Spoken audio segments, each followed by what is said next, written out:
Thank you, Mr. President. Gusto ko lang pong magpaliwanag sa mga ilang bagay dahil sa humaba po yung interpellation noon dahil sa isang napakaliit na issue lang na pinalaki po ng mga pangyayari. Noong panahon na ako po ay nag-interpellate, nagkaroon po ng misconception about the West Philippine Sea at saka yung ating exclusive economic zone.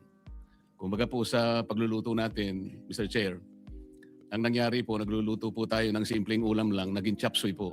At nung maging chop suey po, lalo pa pong lumaki sapagkat meron pa pong napakaraming mga tao ang sumausaw at naglagay po ng seasoning. Isa po sa taong sumausaw sa issue, Mr. President, yung dating Justice ng Korte Suprema, si Justice Carpio. Si Justice Carpio. Universidad ng Pilipinas, nangangalang J. Batong Bakal. Napakasimple po ng... Nasasaktan siya kay Justice Carpio na framer ng 1987 Constitution at itong kay Attorney Batong Bakal, mga kausat. Nakapaw. Gusto ko lamang pong matukoy noon, Mr. President, na dahil nga po sa mga batas na ginawa natin, nung dinidefine natin ang West Philippine Sea, isinama po natin yung Kalayaan Island Group. Sinasabi ko lamang po na kaya tayo nagkaroon ng matinding hindi pagkakaunawaan. Marami po kasing sektor na nagsabi na ba't nyo pa pag-uusapan yung West Philippine Sea? Nanalo na tayo sa arbitral tribunal at na-define na nga ang ating exclusive economic zone. So ang nangyari po, akala nila yung exclusive economic zone, siya na rin yung West Philippine Sea, hindi po. Napakadali pong i-define ng ating exclusive economic zone kung paano nating madi-define din ang ating territorial sea at ang ating contiguous zone, even our continental shelf at ang ating territorial sea, sapagkat magsisimula nga po doon sa archipelagic baselines. Ang nagiging problema po, pinipilit nila na yung West Philippine Sea kagaya na rin ng EEZ. Hindi po. Nung isama po yung Kalayaan Island Group, nakalimutan po nila na yung ibang features na sinasakop po ng ating bansa, halimbawa po yung Pag-asa, yung Parola, yung Kota, yung Langkiam, ito po ay 200 nautical miles away from the baseline, ay from the EEZ. Kaya nasa labas po sila. Alam po nyo, Mr. President, nung nagkaroon po tayo ng hearing sa CA, tinangka ko pong itanong sa ating ilang mga miyembro ng Armed Forces na nandoon, 35 po sila, Mr. President. Nalungkot po ako nung malaman ko sa sagot nila, hindi pala nila alam na yung ating mga occupied territories sa KIG ay nasa labas po ng ating exclusive economic zone. Ito po yung mga official po ng ating armed forces, Mr. President. Nakalulungkot po sapagkat ano po ang ipagtatanggol nila kung hindi naman po nila alam pala kung nasaan po yung mga isla na ating pong sinasakupan. Here we go again. Napakahalaga po no, na Mr. President, bagamat ang usapan doon ay teritoryo, dahil sa definition po ng ating West Philippine Sea, ang importante po doon ay yung karagatang sinasakupan natin. Kung isasama po natin ang West Philippine Sea, Mr. President, ang gusto ng Pilipinas kasi, ituring po yung mga features sa Spratlys na isang grupo lamang ng mga isla. Yung tinatawag po nilang offshore archipelago. Ang sabi po ng arbitral tribunal, Mr. President, hindi po ninyo magagawa yan, sabi niya, sa Pilipinas. Tama na kayo po ay isang archipelagic nation. Ngunit, hindi nyo magagawa yan sapagkat you will not be able to meet the requirements of land and water ratio. Kung di po ako nagkakali, Mr. President, ang ratio po is 1 to about 9.135, something like that. Ibig sabihin po, meron pong standard na pagitan po kasi ng baselines kung saan mo ikakapit yung baseline. Kasi magkakalayo po sila eh. Lalong-lalo na po doon sa mga ibang features, Mr. President, na hindi okupado ng Pilipinas. Ang dami po nun. Ang okupado lamang po ay 4. Napakarami po ng hindi natin occupied. Ngunit, mini-maintain po natin ang ating claim doon. Ano po ang pinaka-imposible doon, Mr. President? Hindi po natin pwede silang isali yung karagatan arising from this maritime features in the Kalayaan Island Group dahil lalabag po tayo sa dalawang aspeto. Number 1, yung UNCLOS po, hindi tayo papayagan. Kasi po, yung Article 7 po ng UNCLOS, Mr. President, ito po yung tinatawag na straight baselines. Mababiolate po yun kapag kinonect po natin yung features outside our EEC ng mga straight lines dahil yung straight baselines po natin magde-depart po sa appreciable part ng ating yung general direction ng ating coast. Yun po yung sinasabi ng Article 7. Dahil po kasi sa layo nila more than 200 nautical miles from our EEC. Pagkatapos po, yung Article 47, Mr. President, ito po yung archipelagic baselines. Mababiolate po, ito po yung sinasabi nating ratio of water to land.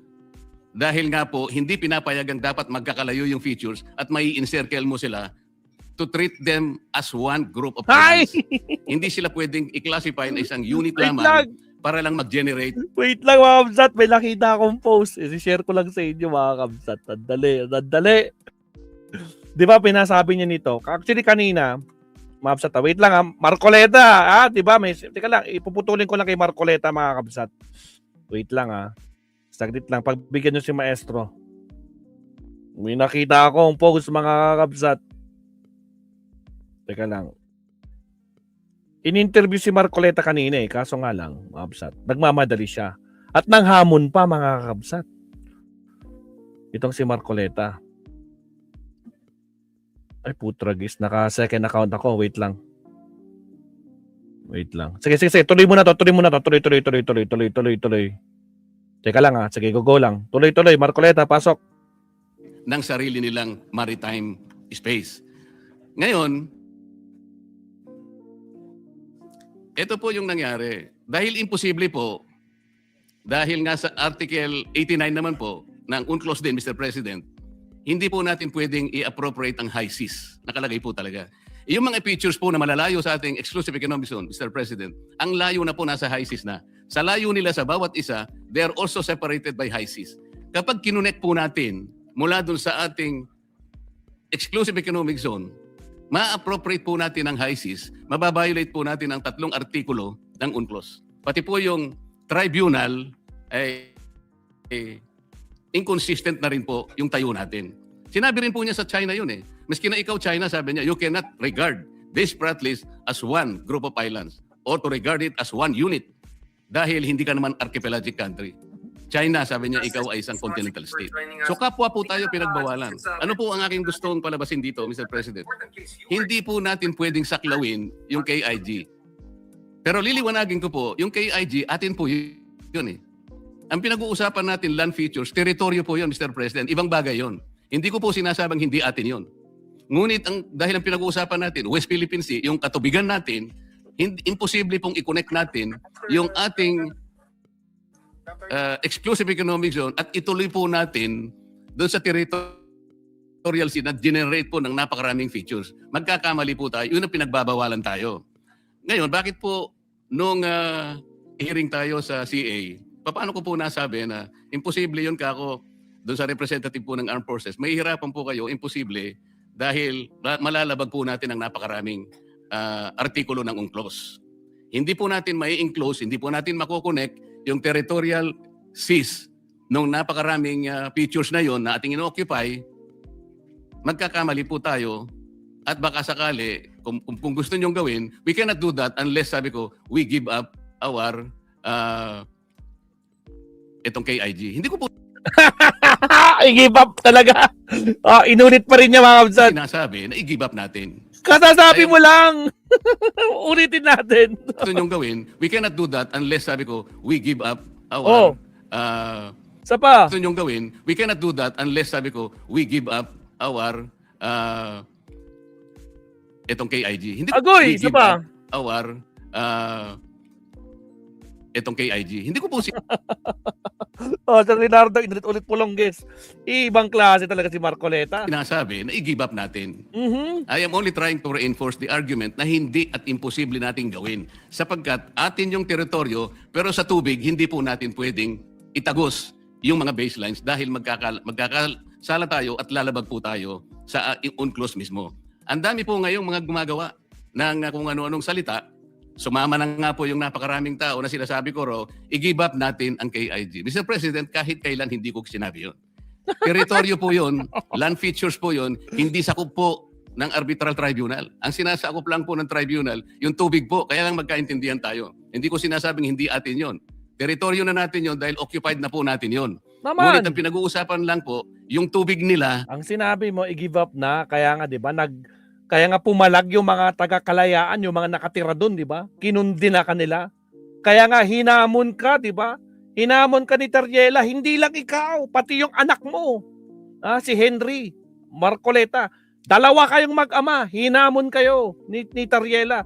Sumama kayo sa kalayaan, nang maramdaman nyo, nang ma-realize nyo. Pero ano nangyari? Itong sagot niya, Mabsat, pakita ko sa inyo. Tingnan nyo. Itong sagot, mga kakabsat. Pakita ko muna, wait lang. O to, putulin na natin dito. Ipakita natin. Ito. Nakabalik na tayo sa account natin eh. Ito.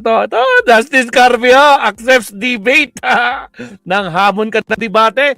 Tingnan natin ngayon, no? Anong sinabi ni Justice Carpio kay Marcoleta? Anong sinabi niya? Si Marcoleta ang pinakamababang uri ng abogado. Tragis, tingnan.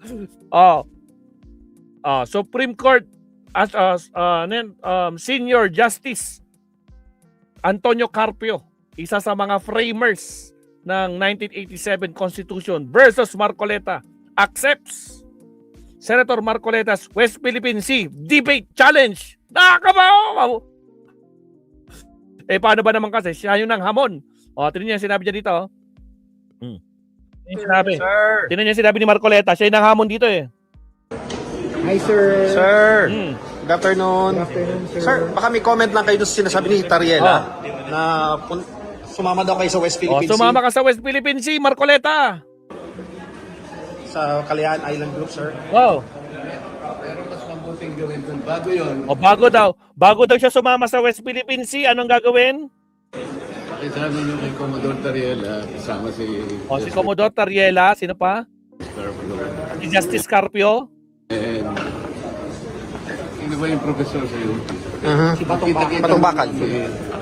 Para sa isang friendly debate. Magkaroon daw sila ng friendly debate. Friendly debate daw. Bago pa yung pagpunta doon. Bago daw siya pupunta sa Kalayaan Island. Mabsat, bago siya pumunta sa Kalayaan Island, mag-friendly debate daw sila ni Tariela, ni Justice Carpio, at itong si Attorney Batong Bakal. Para sa ganun maayos natin. Para sa kapakanan ng ating. Okay? Salamat, sir. Yun. Pero sumagot ka agad. Mga kabsat, sumagot. Carpio accepts Marcoleta's West Philippine Sea debate challenge. Retired Supreme Court Senior Associate Justice Antonio Carpio accept debates challenge from Senator. May aabangan tayo, Sir Leonardo. Addictus Rex, shout out. May aabangan tayo. Justice Carpio versus, tandaan nyo, anong sinabi ni Carpio kay Marcoleta? Si Marcoleta ang pinakamababang uri ng abogado. Sampal sa mukha niya to. What tragis, nakapaw. Ito na, Mabsat. This is it, pansit. Tingnan nga natin.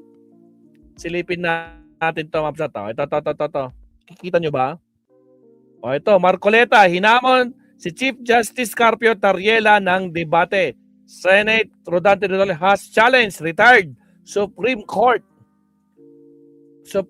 Senior Associate Justice Antonio Carpio, Philippine Coast Guard spokesperson Tariela, and UP Institute for Maritime Affairs and Law of the Sea Director J. Batong Bakal to debate on the West Philippine Sea. This comes in response to Tariela's invitations for Marcoletas to join a future maritime domain awareness to flight to the Kalayaan Island Group.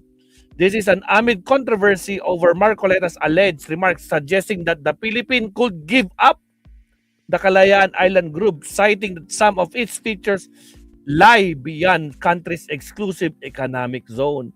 Nako, pakisabi nyo kay Commodore Tariela, Antonio Carpio, at kay Professor Batong Bakal na magkita-kita kami para sa friendly debate bago yung pagpunta sa Kalayaan Island. Yan, sumagot na mga kabsat, walang iba. Chief Justice, no? Teka lang.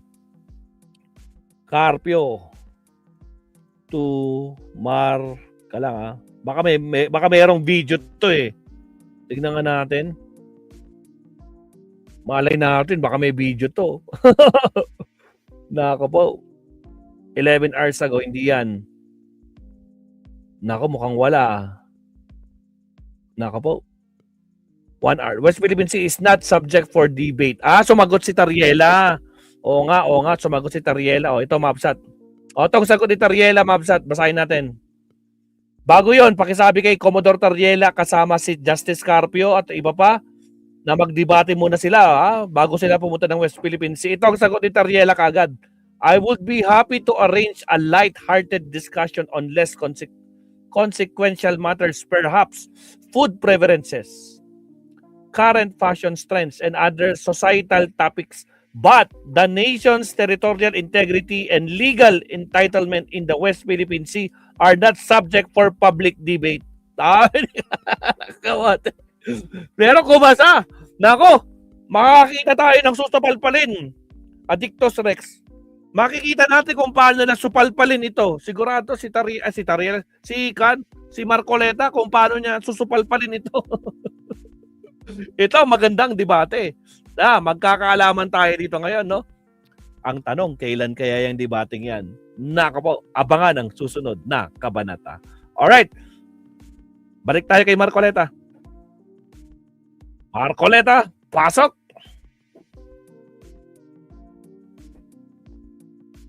Hindi natin pwedeng i-connect doon sa ating exclusive economic zone. Kasalanan po yun. Mali po yun.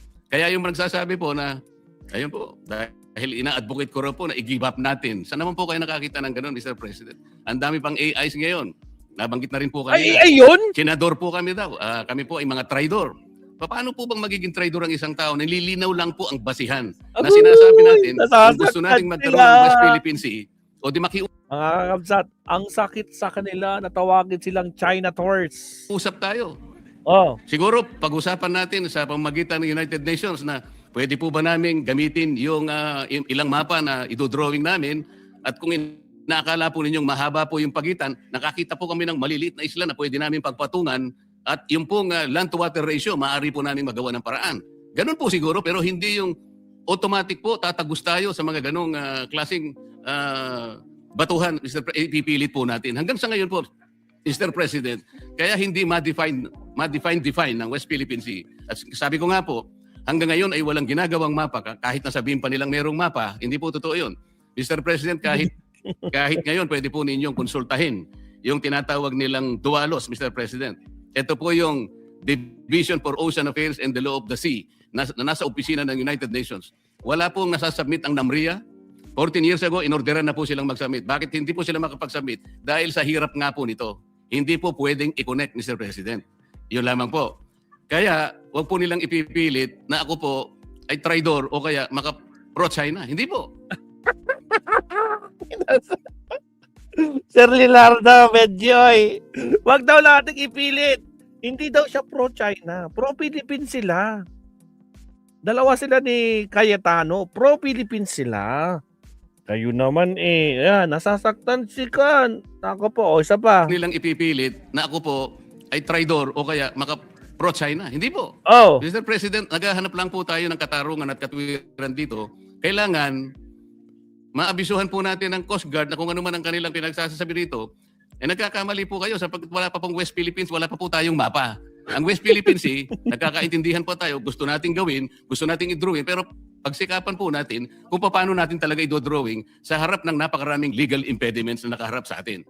Yun po yung gusto kong linawin, Mr. President. Ngayon, kaugnay po dun sa pagbobotohan natin ngayon. Kagaya po na sinabi. Kinakabahan sila sa pagbobotohan nila. Senator Cayetano, Mr. President. Talagang ako po nagtataka, i-condemn po natin ang public statements ng China na hindi ko po nakikita alin-alin po yung mga public statements para po tayong napunta sa eleksyon, mag-i-elect po tayo, pero wala pong kandidato, paano po tayong boboto? Yun po yung pinaka-problema natin. Yung pong Coast Guard, Mr. President, binasa ko po yung kanilang mga kapangyarihan, yung powers and functions of the Coast Guard. Hindi po nagkakamali na sa 17 functions and powers. Ni isa doon, wala po akong makita, Mr. President, na pwedeng gawin ng isang spokesperson, nagagawa siya ng ganun, pupunta siya sa isang eskwela, magdi-discuss siya doon at sasabihin niya, bully ang presidente ng China at gagawa siya ng caricature. Wala po sa functions eh. Paano po ngayon natin bibigyan ng encouragement na pagbobotohan natin, ididepensa po natin yung paraan na ganun? Tayo po ay nagkakaisa na kailangan po natin ilaban ng sa atin. Nasabi na po yan kanina ni Senator Alan. Ngunit yung pamamaraan po ang problema eh. Ngayon, paano nyo, gusto kong bumoto Wala sana namang kung kilala. halimbawa Manila ang pinag- Ang kulit, wala namang kinalaman si Tariela dyan sa resolution na yan eh. Wala namang binanggit ang Tariela dyan. Ano bang pinaglalaban nyo? uusapan natin. Ngunit kung boboto tayo nang dahil sa pinag-aawayan natin, nagmula po sa isang salita o pamamaraan ng isang spokesman ng Coast Guard at doon nga po ang pinagmulan ng mga Magdi-decide daw sila dahil sa salita ng isang wala ngang kinalaman yung Coast Guard spokesperson o kaya si General Tariela. Walang kinalaman. Hindi siya kasama sa resolution. Kayo kasi open kayo ng open. Bakit hindi kayo makamove on? Ha? Ilang beses nang pinagtanggol ni Tariela ang Pilipinas, no? Putra, kasi hindi kayo makamove on. Anak ng kamuting mga to, mga absat. Bakit kaya? Bakit kaya nila pinipigilan mag-voting sila? Sir Leonardo, bakit niya pinipigilan na mag-vote sila? Ha? Bakit ayaw nilang mag-vote? Itong mga minority, no? Ang daming paglilihis na ginagawa nila para hindi sila mag-vote. Nako, mag-vote na kayo. Go! salita. At ngayon nga po ay nakukompromiso na tayo at pagbobotohan natin, susuportahan natin yung ganung pamamaraan, baka lalo po tayong magkamali eh. Mr. Agoy! President, tayo pong mga Pilipino, merong kasabihan eh. Wala. Pag pinukol ka ng bato, batuhin mo ng tinapay. Yun po yung kulturang Pilipino, Mr. President. Wala. Ngayon po, maski sa Mag-voting Biblia na po kayo. may sinasabi. Kapag yung bulag, ginakay niya ay kapwa bulag. Wala po silang kapupuntahan, Mr. President. Nararamdaman Naghahanap po nila. tayo dito Wala ng na, clarity. wala na. Ano po ang nangyari? Sa paghanap ko ng clarity, sa paghanap ko ng sagot, para suportahan natin ang West Philippine Sea, ang inaani ko pa po ay parang ako po ay maka-China. Hindi po. Hindi po. Sana po ipatawag natin ng NAMRIA. Para sa ganun, tanong natin sa kanya, bakit sinabihan ka na in 2012 sa pamagitan ng Administrative Order Number 29. 14 years ago, sinabihan ka na in consultation with the DFA na i-prepare mo na yung mga mapa. Bakit hanggang ngayon ay wala pa? So imbes na ipatawag po natin ang NAMRIA, ang gagawin po natin ay boboto tayo sa mga public pronouncements ng China para po yatang parang parang may problema doon na Mr. President. Delaying tactics, no? Parang si Kon lang, no? Parang si Rodrigo. My God, my goodness, Rudy. Adictos. Parang si Rodrigo Duterte lang, no? Ayaw nilang umpisahan yung confirmation of charges. Parang kay Lustay lang. Ayaw nilang i-forthwith sa Senado yung impeachment ni Lustay. Dito, nako po, takot na naman sila sa resolution ni Kiko Pangilinan. Especially, nako pagdating sa China. Nako po, anong kabadong-kabado kayo? Bakit pagdating sa mga kitang-kita kung ano yung side nyo? Imbes na ipatawag natin yung mga taong dapat gumawa ng mapa sapagkat gusto ko rin pong malaman kung paano nila gagawin ng mapa. Sa akin po kasing palagay, imposible silang makagawa ng mapa dahil nga magbabiolate tayo sa napakarami po na artikulo ng UNCLOS at lalabagin po natin yung arbitral award na ating isang pinagbabasihan. So, Mr. President,